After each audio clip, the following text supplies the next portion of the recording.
Hello everyone, hope you are doing great.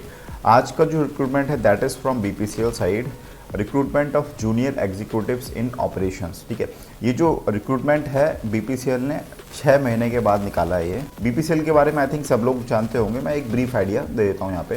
BPCL एक Maharatna company है which is also listed in global 500 company. Global 500 company मतलब क्या होता है कि अगर जो इस लिस्ट में है it means they are huge employers. ठीक है, और सेकेंडली क्या है, इनके पास रिफाइनरी है, बहुत कैपेसिटी है, और हम कह सकते हैं it is the second largest Indian oil marketing company, मतलब डाउन स्ट्रीम कंपनी है और इंडियन ऑयल कॉरपोरेशन लिमिटेड के बाद में इसका ही नंबर आता है। अगर मैं पर्सनली बोलूँ तो बीपीसीएल में मेरे रिलेटिव्स में बहुत सारे लोग काम कर रहे हैं। सेकेंडली बहुत सारे लोग काम करके रिटायर भी हो गए हैं। ठीक है, तो मैं आपको बताऊँ इनका जो वर्क कल्चर है बीपीसीएल का दैट इज़ बेस्ट।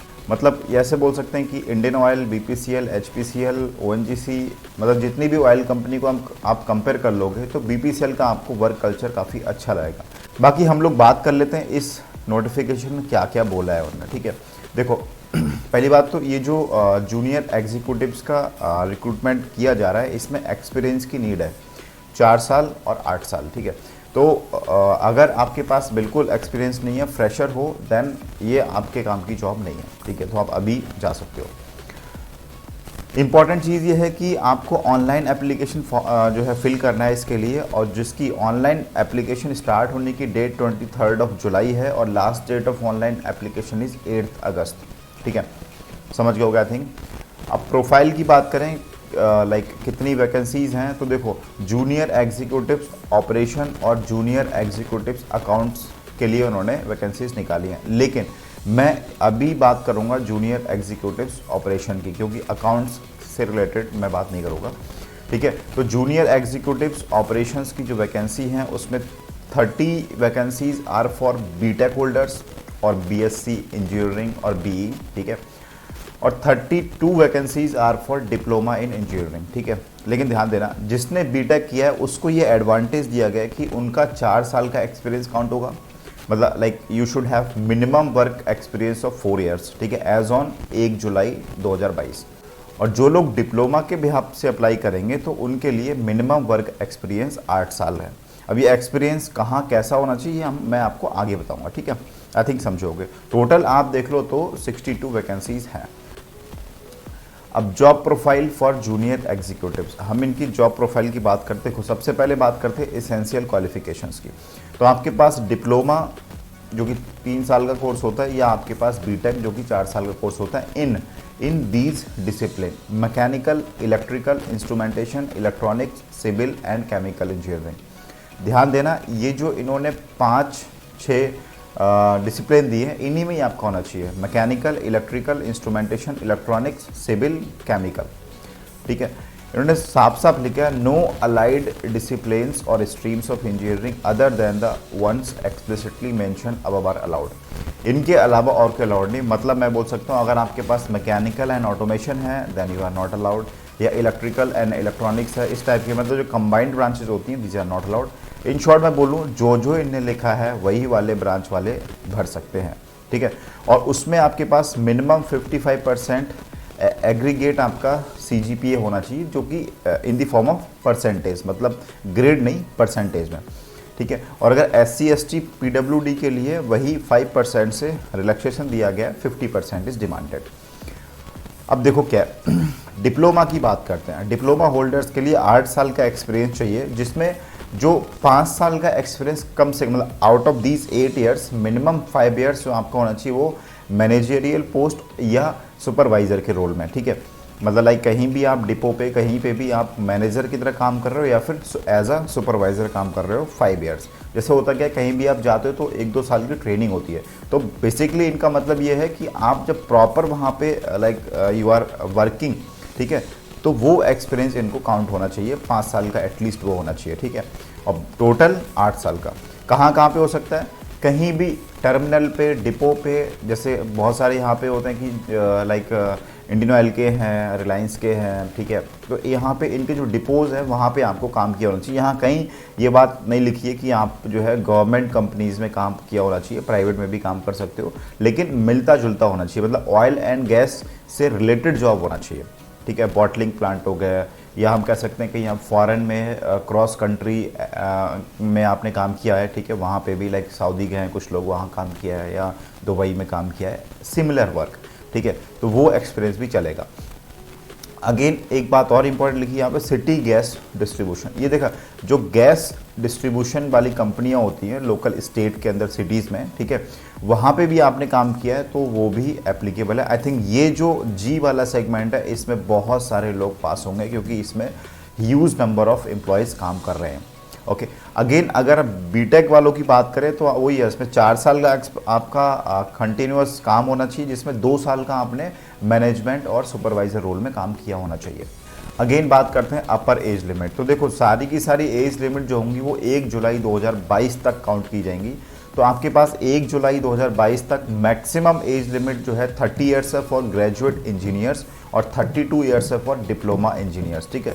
ओके, देखो यहाँ एक बात समझ लो, चाहे आप बीटेक के थ्रू आ रहे हो चाहे आप डिप्लोमा के थ्रू आ रहे हो, आपका बेसिक पे और जो आप पे एंड पर्क्स होंगे वो सेम ही होने वाले हैं। बस आपको एडवांटेज इस बात का मिल जाएगा कि आप बीटेक होल्डर हो तो आपको 4 साल का लगेगा एक्सपीरियंस, और आप अगर डिप्लोमा होल्डर हो तो आपको 8 साल का लगेगा एक्सपीरियंस, ठीक है। बाकी यहाँ पे सिलेक्शन होने के बाद में एवरीथिंग इज सेम। अगेन क्या है, जो रिलैक्सेशन है वो as per central government directives के हिसाब से, जैसे ओबीसी एनसीएल के लिए 3 साल का मिलता है, एससी एसटी के लिए 2 साल का और मिलता है, पीडब्ल्यूडी के लिए 5 साल का और मिलता है। मतलब कह सकते हैं कि एससी एसटी वालों के लिए 5 साल का हो गया, पीडब्ल्यूडी के लिए क्या हो गया कि 10 साल का हो गया। अब नेक्स्ट बात करते हैं हम लोग, जो इम्पोर्टेंट चीज़ है that is application process. Of course online है, 23 जुलाई से स्टार्ट है, 8 अगस्त लास्ट डेट है, तो काफ़ी कम टाइम दिया है, लाइक आई थिंक 15 डेज़ दिए, तो जितना जल्दी हो सके उतना जल्दी इसको भर लें, ठीक है। ऑनलाइन के स्टेप्स इसमें लिखो, आई थिंक सबको पता होगा, आप इनकी साइट पे जाके जो है भर सकते हैं फॉर्म। लेकिन इंपॉर्टेंट चीज़ यहाँ पे ये है, देखो आपका जो सर्विस सर्टिफिकेट या वर्क एक्सपीरियंस सर्टिफिकेट है, ठीक है, उसमें क्या क्या होना चाहिए ये उन्होंने मेंशन किया है। जैसे बहुत सारे लोग क्या है काम कर रहे होंगे, उनके पास अभी नहीं है, तो you have to ask from your previous employer या करंट एम्प्लॉयर, ठीक है, वहाँ से आप पूछोगे और आप वहाँ से सर्टिफिकेट लोगे। तो ये चीज़ आपकी होनी चाहिए, आपका नाम, डेजिग्नेशन, कितने साल तक आपने काम किया, डेट ऑफ ज्वाइनिंग क्या थी, ठीक है, या आपने छोड़ चुके हैं तो आपके पास मेंशन होना चाहिए उसमें date of separation. Then nature of employment, full time था, पार्ट टाइम था, ठीक है, डिटेल्ड नेचर ऑफ वर्क, क्या काम था वहाँ पे, ठीक है, और उसमें लिखा होना चाहिए कि आप मैनेजमेंट पोस्ट पे थे, सुपरवाइज़र पोस्ट पे थे, या आप एज अ वर्कर काम कर रहे थे, ठीक है, और current basic salary and CTC ये भी वहाँ पे मेंशन होना चाहिए, ठीक है। और ये सब certificate should be signed by authorized representative of such organization. जो आप करंट एम्प्लॉयर है या आपका प्रीवियस एम्प्लॉयर था, उसका जो मेनली क्या होता है, ये सब एचआर सेक्शन देता है, ठीक है, तो प्रॉपरली साइंड होना चाहिए। तो आई थिंक अगर ये चीज़ आप इंश्योर कर लेना, दिस इज़ वेरी इंपॉर्टेंट, अगर आपने एक्सपीरियंस सर्टिफिकेट नहीं लिया है अपने एम्प्लॉयर से तो।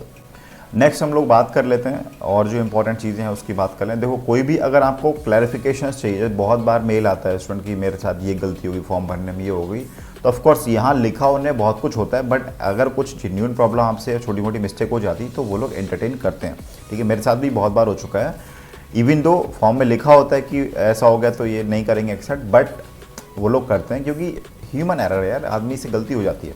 तो आप इस मेल पे उनको कांटेक्ट करेंगे, ठीक है। This is the official mail ID they have mentioned, और सारी की सारी कम्युनिकेशन थ्रू ईमेल होगी, ये उनको लेटर लिखना ये सब करने की नीड नहीं है, जस्ट मेल पे आप अपनी क्वारी को डाल दीजिए। अगेन एप्लीकेशन फ़ीस की बात करें तो 500 रुपये है, विच इंक्लूड्स जीएसटी, बट जो पेमेंट गेट पे आप करेंगे उसके चार्ज एक्स्ट्रा हो सकते हैं, लेकिन SC ST PWD वालों के लिए कोई फीस नहीं है। अगेन बात करें सिलेक्शन प्रोसेस क्या है, देखो सिलेक्शन प्रोसेस इसमें काफ़ी मुझे इंटरेस्टिंग लग रहा है। उन्हें पहले तो बोला है कि आप जो फॉर्म्स आएंगे उसको सबसे पहले वो क्या करेंगे कि उसमें देखेंगे किसका एक्सपीरियंस कितना ज़्यादा है उसके हिसाब से। देन मतलब लाइक आपकी किस टाइप की जॉब थी, परफॉर्मेंस आपकी जॉब में कितनी है, ठीक है, उस टाइप की चीज़ देख के आपको शॉर्टलिस्ट करेंगे। देन उसके बाद में लाइक केस बेस्ड डिस्कशंस हो गए या ग्रुप टास्क आपको दिया जाएगा या इंटरव्यूज़ के लिए बुलाया जाएगा, ठीक है, उसके हिसाब से आपका शॉर्टलिस्टिंग होगी, ठीक है। मतलब अभी कोई डिफाइन नहीं किया है कि शॉर्टलिस्टिंग का एग्जैक्टली मेथड ये है, ठीक है। अगेन ऊपर उन्होंने ये भी लिखा है कि सिलेक्शन प्रोसेस, इस बात पे देखो ये selection process adopted will depend on the number of application received. अगर बहुत सारे एप्लीकेशंस आए तो they may conduct CBT, computer based test भी कंडक्ट कर सकते हैं। नहीं तो क्या है कि वो लोग जो आपका वर्क एक्सपीरियंस है, एजुकेशनल क्वालिफिकेशंस है, या आपके जो अचीवमेंट्स हैं, या आपका जो वहाँ जो जॉब है वो कितना क्रिटिकल था या कहाँ पे जॉब था, तो उन सब फैक्टर को काउंट करते हुए आपको शॉर्टलिस्ट करेंगे। ठीक है, तो अभी के हिसाब से इसमें कोई भी श्योरिटी ये 100% नहीं कि this is the selection process. So ये डिपेंड करेगा कि आपका कितना ज़्यादा इनके पास एप्लीकेशन रिसीव हो। ऑफ कोर्स ये लोग अपने साइट पे जो है बताएंगे कि क्या सिलेक्शन मैथोलॉजी होगी। देन फाइनल सिलेक्शन के बाद आपको PEME होता है, pre employment medical examination before joining the company.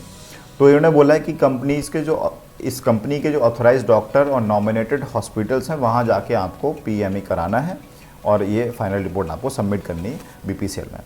और अगर आपको कोई मेजर प्रॉब्लम है, वैसे अगर नॉर्मल है आप तो कोई दिक्कत नहीं है, PEME में कोई बाहर नहीं होता है, बट अगर जेन्युइन प्रॉब्लम है आपको, लाइक हियरिंग लॉस इस टाइप की प्रॉब्लम, तो आप पहले क्या करो, PEME के जो इनके जो मेडिकल रूल्स हैं, जो इनके स्टैंडर्ड्स हैं, वो एक पढ़ लो कि क्या क्या जो है ये एक्सेप्ट करते हैं before applying to this job, क्योंकि PEME स्टेज से बाहर निकलना बहुत डिफिकल्ट होता है।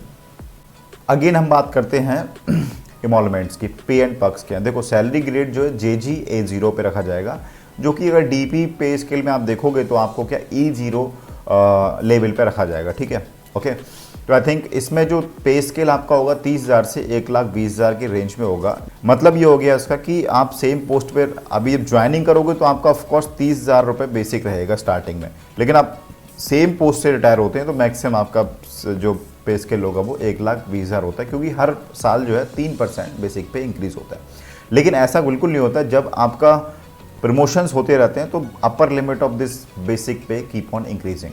ठीक है, लेकिन अभी के लिए स्टार्टिंग जो आपका पे स्केल होगा दैट इज 30,000 पर मंथ। तो बेसिक पे के अलावा आपका क्या होता है, DA दिया जाएगा, HRA दिया जाएगा, पर्क्स दिए जाएंगे जो कि गवर्नमेंट के हिसाब से 35% जो है वो। देन रिटायरमेंट बेनिफिट्स हो गए, PRP आपको दिया जाएगा। देन इसके अलावा बहुत सारी चीज़ें और होती हैं, लाइक मोबाइल का हो गया, देन पेट्रोल और उसके लिए भी मिलता है, देन लैपटॉप का मिलता है, देन मतलब लाइक वाईफाई का मिलता है, and number of things are there which are not mentioned here. ठीक है, तो ये आप मान के चलो these are highest paid jobs. ठीक है, 2-3 जॉब जो हैं इंडिया में वो हाईएस्ट पेड रहती हैं। ओके, देन प्रोबेशन की बात करें, देखो आपका प्लेसमेंट कहीं भी हो सकता है ऑल ओवर इंडिया। प्रोबेशन आपका 1 साल का होगा from the date of joining. बहुत रेयरली होता है कि आपका प्रोबेशन एक्सटेंड किया जाता है अगर आपने कुछ बड़ा ही कांड कर दिया तो ट्रेनिंग में, नहीं तो नॉर्मली सबका प्रोबेशन 1 साल में ख़त्म हो जाता है। ये बाकी और जो इंपॉर्टेंट चीज़ें हैं वो मैं आपको बता दूं, ऑल ओवर इंडिया से कोई भी अप्लाई कर सकता है, बस इंडियन होना चाहिए। ठीक है, अगेन जितनी भी लास्ट डेट हैं वो कंसीडर की जाएंगी 1 जुलाई तक। ठीक है, अगेन अगर आप सेंट्रल गवर्नमेंट, स्टेट गवर्नमेंट या कोई PSU में या ऑटोनोमस बॉडीज़ में किसी में भी आप काम कर रहे हैं तो आपको NOC देना है। हाँ, अगर आप प्राइवेट कंपनी में एम्प्लॉयर हैं then there is no need to give NOC। Again SC ST PWD वालों के लिए 2nd क्लास ट्रेन फेयर आपको दिया जाएगा। तो आई थिंक अभी के लिए इतना ही सफिशिएंट। जो भी इंपॉर्टेंट चीज़ें थी मैंने आपको बता दी। सैलरी की बात करें 30,000 के बेसिक पे आप मान लो कि 45 से 50,000 आपको इन हैंड मिलने वाली है सैलरी। ठीक है, स्टार्टिंग में, और बहुत सारी फैसिलिटीज़, बहुत सारी चीज़ें मिलती हैं। और ध्यान रखना हमेशा जो ऑयल एंड गैस कंपनी है वो हमेशा प्रॉफिट में ही रहेगी, क्योंकि आज तक प्रॉफिट में रही तो आगे भी हम एक्सपेक्ट कर सकते हैं प्रॉफिट में ही रहेगी। एंड सेकेंडली BPCL का नाम सुन के बहुत सारे लोग के दिमाग में डाउट आएगा, सर ये तो प्राइवेटाइज हो रही थी। ठीक है, तो प्राइवेटाइजेशन का जो आइडिया है वो गवर्नमेंट ने अभी ड्रॉप कर दिया है। लिटरली ये रिटन में दिया गया है गवर्नमेंट की तरफ से, ठीक है, कि ये idea of privatisation is dropped. तो आई थिंक आप समझे होगे। बाकी मिलते हैं हम लोग नेक्स्ट क्लास में, और आपको कोई डाउट है BPCL में तो बिंदास होके पूछिए, मैं डेफिनेटली आपका डाउट क्लियर करूँगा। और हाँ, बहुत सारे लोग यार ये पूछते हैं कि लाइक सर मेरी ये ब्रांच है, क्या मैं भर सकता हूँ, मैंने ये किया, क्या मैं ये कर सकता हूँ? या मैं सब कुछ इसमें जो एसेंशियल क्वालिफिकेशन होती है मैं हर वीडियो में करता हूँ कवर। तो अब मैं उन चीज़ों के लिए आंसर कर रहा हूँ, मतलब क्या कि आप वीडियो बिना देखे ही क्वेश्चन पूछ रहे हो।